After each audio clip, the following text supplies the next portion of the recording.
Happy Monday. It's a glorious Monday here in Austin. Unfortunately, it's not a glorious day in my house. Still got fleas. Still have fleas, and it's very annoying. I don't think the powder's working. I think. I'm not 100% sure on that one. But my traps are still working, in case you want an update on that. This was when I first got the trap within a couple hours. I would say maybe first 4 hours during the day. There's this one as it starts getting dark. I think I took this one right before my stream. So it's working. Unfortunately, I got a major infestation. Um, then you got this one as I was going to bed. Then, of course, this one even more when I woke up and took a look at it. It's not looking good up at the front. Not one bit. And hopefully, now that my vacuum is dry, I should be able to vacuum up all these critters and alleviate some of the issues. And probably gonna have to be vacuuming every day, like every day, putting powder down every day. Hopefully, that regiment for hopefully a couple of weeks would solve this. But that's not why you clicked on this video. You clicked on it because of idiots being idiots. Four in custody after shooting at a Uvalde Memorial Park leaves two people injured, police say.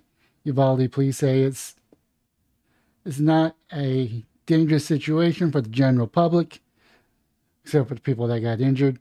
Two people are hospitalized in San Antonio after being shot at Uvalde Memorial Park Thursday evening. According to the Uvalde police, four suspects are now in custody. The shooting happened around 5:30 p.m. at the park located at 401 East Main Street, about 2 miles from Robb Elementary School. Police said the shooting stems from a physical fight involving rival gangs. No, I think that is a dangerous situation for the general public because gangbangers don't care about other people. They just care about themselves. Then they may care about their crew. But the victims who were shot and injured, including a 22-year-old and a juvenile, both were conscious when they were airlifted to San Antonio Hospital. According to police, their conditions are unknown. Four people are in custody in connection with the shooting after showing up to a Uvalde hospital seeking medical assistance. Police said all of them are being questioned, though their names and ages and possible charges have not been released. Police previously said that one of the suspects is a juvenile male. Authorities are assuring that the community that is not a dangerous situation for the general public. Unfortunately, when it deals with gangs, it's rarely safe for the surrounding areas. The community is still reeling in from the massacre of the 21 elementary students and teachers 3 months ago. According to John Paul Barras, just spoke to the Uvalde mayor. He tells us it was a rival gang shooting. Two people were hit and airlifted to San Antonio. They were conscious when taken. They're looking for 2 to 3 suspects at the time. Spokesperson for the Uvalde Together Resilience Center said that the facility was evacuated after the shooting, but all staff are safe. Should be, and all staff are safe. Counselors understanding that the latest incidents may be triggering for surviving family members of Robb Elementary School shooting, the spokesperson wrote. Counselors are available to assist in any way needed to provide comfort and support. Texas Department of Public Safety says it's assisting the Uvalde Police Department and the Sheriff's Office in the shooting investigation. We're working with the Uvalde Police Department and Sheriff following a suspected gang-related shooting at the Memorial Park. This information is preliminary. As the situation develops, we will work with local law enforcement and provide updates. Governor Greg Abbott issued a statement on Uvalde shooting late Thursday, shared in full below. I am outraged to learn that gang violence has endangered the Uvalde community and the innocent Texans this evening. I immediately called for Mayor McLaughlin and the County Judge Mitchell to offer the state's full support and resources as law enforcement hunts down the gang members. After speaking with the mayor and county judge about the immediate need for more law enforcement support, I have directed the Department of Public Safety to conduct patrol operations in gang hotspots, send additional 6 DPS troopers units to work around the clock, and begin coordinating an anti-gang effort within the city or with the city, working with the Uvalde Police Department and Uvalde County Sheriff Office. The DPS is also deploying special agents to target the 5 gangs operating in Uvalde. Thank you all and the state enforcement and the first responders who swiftly went into action to protect their fellow Texans. Gang violence has no place here in Texas, and we will be bringing the full force of justice down on these horrendous criminals. Should I call them horrendous monsters? Horrendous animals. Would this still been true? Anyone who has information on the incident or the suspects, or has photos or videos of the shooting scene, is urged to contact the Uvalde PD at 830-278-9147 or private message its Facebook page. The shooting comes as the community is still on edge after the May 24th massacre of Robb Elementary School, leaving 21 dead, including 19 elementary students and 2 teachers. The slow law enforcement response to May 21st shooting has been criticized by residents of the town, and many have said they're not confident in the law enforcement who were on the scene that day. Students at Uvalde start school on Tuesday.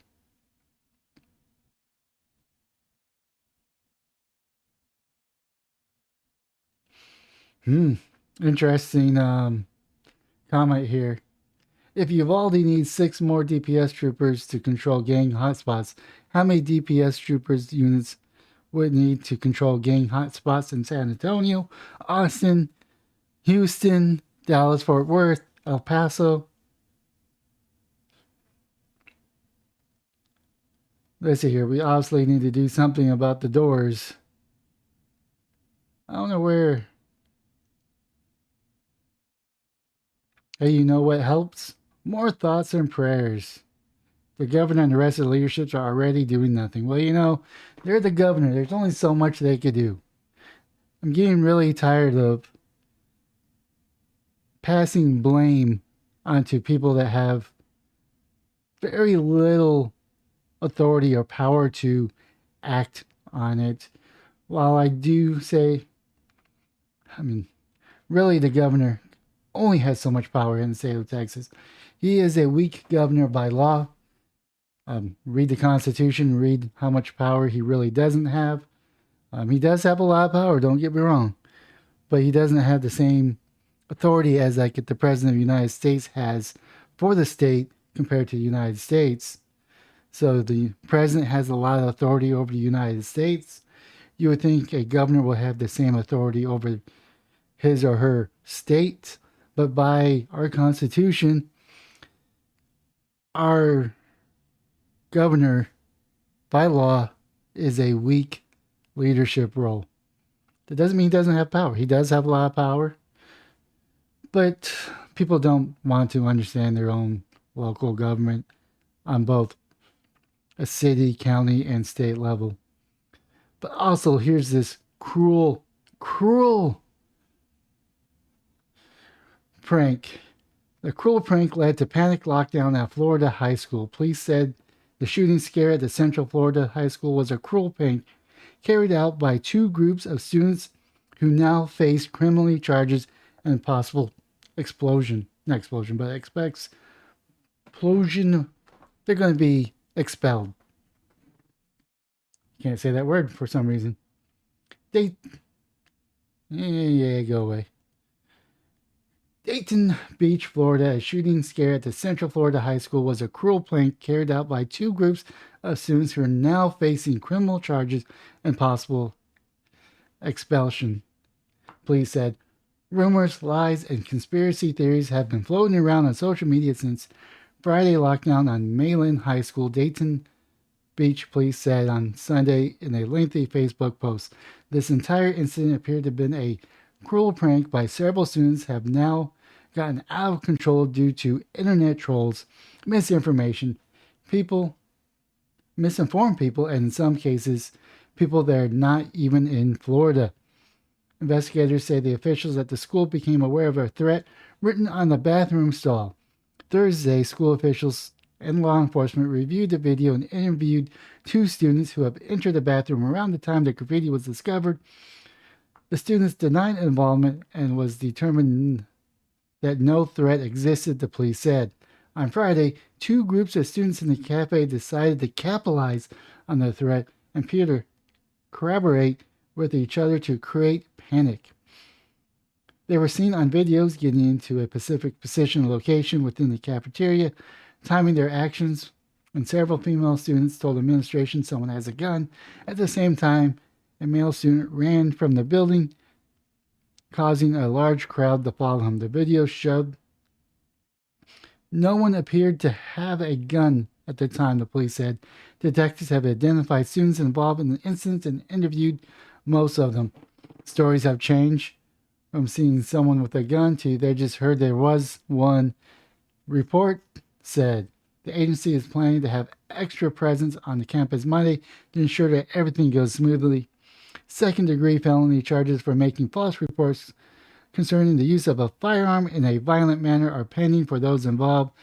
The statement said detectives are also recommending that everyone involved to be expelled from the school. I don't know if they should be expelled from the school.